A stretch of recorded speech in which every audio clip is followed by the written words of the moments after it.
devastation inflicted at another. At this cathedral, dedicated to our Catholic faith, we grieve for all those who were killed affirming their faith. Jewish Australians deliberately targeted on the first night of Hanukkah. As they came together at that beautiful place to renew their hope, their resilience, their belief in the power of light, the darkness of terror and anti-Semitism was cast upon them. Our prayers this evening are for the souls of the innocent people whose lives were so cruelly and violently stolen away at Bondi Beach that Sunday evening. We pray with those who knew and loved them, including, I know, the family of Rabbi Eli, who was farewelled today. Everyone who has lost the centre of their universe, the love of their life, their pride and joy. We grieve for the light and laughter and strength and comfort that so many have lost. We grieve for everyone denied their future, and we grieve with everyone who would have shared in their happiness. We pray that those being treated for the injuries recover. We reflect with gratitude on the bravery and skill of the police and first responders who saved lives. And we offer our thanks for the courage and selflessness of everyday Australians. People who, in a moment of deadly danger, did not hesitate to run to the aid of strangers, to shield, shelter or comfort people fleeing in fear.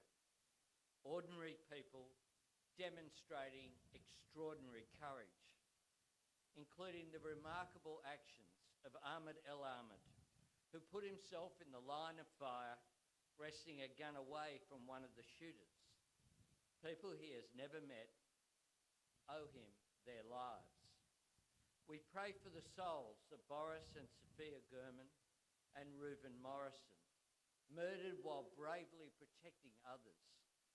Our nation owes them and all the heroes of Bondi a profound debt of gratitude, not just for their bravery, but also for their example, for reminding us that at the worst of times, we see the best of the Australian character.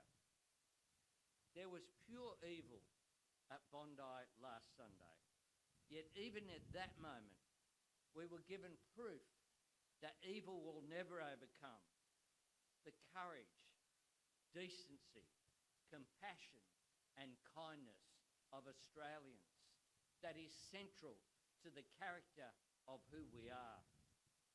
Our nation is stronger than the cowards who seek to divide us. The spirit of the country that we have built together will always be greater than those who seek to breach it. We are braver than the people who try to make us afraid. We will not be divided.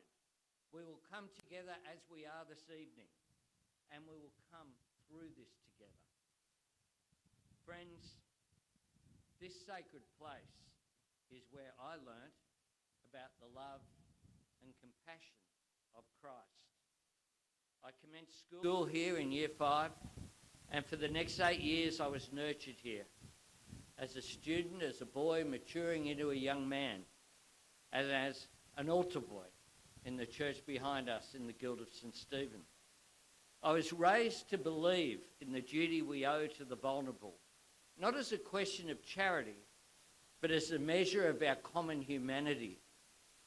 When we go in peace today, let us carry the hope of this place in our hearts. For those of us celebrating the birth of Jesus Christ in just over 1 week, let us live up to his example of love to our neighbours. Let us wrap our arms around the Jewish community and with our words and deeds make it clear you are Australian and all Australians stand with you. No matter which faith we worship or whether we have no faith at all, we stand with Jewish Australians. You have every right to worship and study and work and live in peace and safety. You have every right to be proud of who you are and proud of the remarkable contribution that your community has made to Sydney and to modern Australia over generations. Sunday was a dark day for our nation. Tonight, as we illuminate this cathedral, let us ensure that Australia remains a land of light, a nation blessed and enriched and strengthened and inspired by every faith.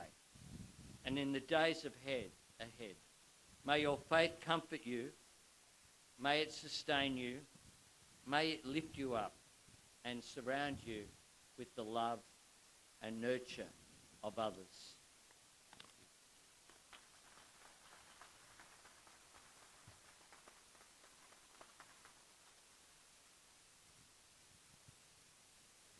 The Premier of New South Wales.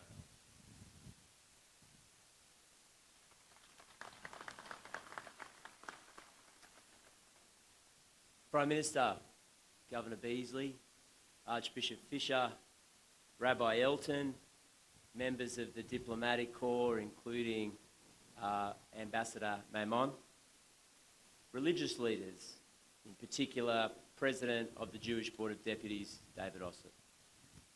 We were meant to gather here tonight to celebrate Christmas, a season that speaks to Christians of joy, of hope, and of light entering the world.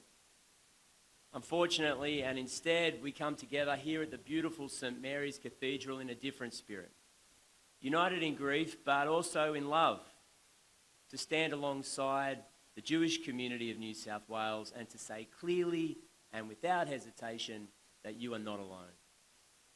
In the Catholic tradition, places like this cathedral exist not just for celebrations, but for moments like this, moments when a community gathers for one another, to comfort each other, to bear grief together, and to affirm the dignity of every human life. Tonight, that's exactly what we're doing. Yesterday, many of us were deeply moved by the words of Rabbi Eli Feldman, who spoke so beautifully about his dear friend, Rabbi Eli Schlanger. The two Elis had studied together as young men. They'd both become rabbis. And Schlanger was like a brother to Feldman. Eli Schlanger was one of those optimistic people who would celebrate Hanukkah by dancing down the street, because he said the best way of fighting anti-Semitism was to dance. On Sunday night, Rabbi Schlanger was murdered. He was murdered on Bondi Beach for the simple reason that he was a member of the Jewish community. If Eli Feldman had responded to this evil act with spite or with hatred, I think there'd be a general understanding from most Australians. But instead, on television in front of everybody, he said, no matter the colour of your skin or what you believe, we are all created in God's image. Every single human being is created in God's image. Let us love each other. Let us care about each other. If there is anything this moment asks of us, it is reflection on the extraordinary grace shown by Rabbi Feldman and so many religious leaders of the Jewish faith who we call our neighbours and our friends. We reflect on their values, the values that bind us together as a society. For those of us who are not Jewish, moments like this remind us of the deep responsibility that we have to listen, to learn, and to stand alongside a community whose history reflects resilience, courage, and faith, but also persecution. Here in Australia, we believe, and we must continue to prove, that people have a fundamental right to be able to live openly, practice their faith freely, and feel safe doing it. That promise matters, and it's one we recommit to tonight. The purpose of this attack was to frighten us and to isolate us.